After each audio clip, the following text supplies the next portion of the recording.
ચૈત્ર મહિનો એટલે કીડીઓને કીડિયારું પૂરવાનો મહિનો. ચૈત્ર મહિનો એટલે કીડીઓ માટે આખા વર્ષનો ખોરાક ભેગો કરવાનો મહિનો.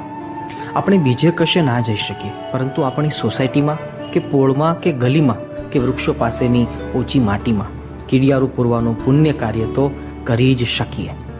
કીડિયારું બનાવવાની રીત: બાજરાનો અથવા ભાખરીનો જાડો લોટ, થોડો ગોળ અથવા ખાંડ, સફેદ આખા તલ અને થોડુંક ઘી અથવા તેલ, આટલું મિક્સ કરીશું એટલે કીડિયારું તૈયાર.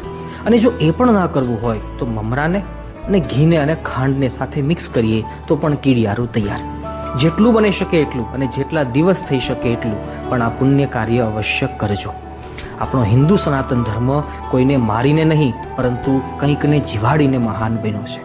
હા, સમજી શકીએ કે આપણે રોજ 1000 માણસને ખવડાવી ના શકીએ, પરંતુ કોઈ પણ 1000 જીવને ખવડાવવાની ક્ષમતા દરેક મનુષ્ય પાસે હોય છે.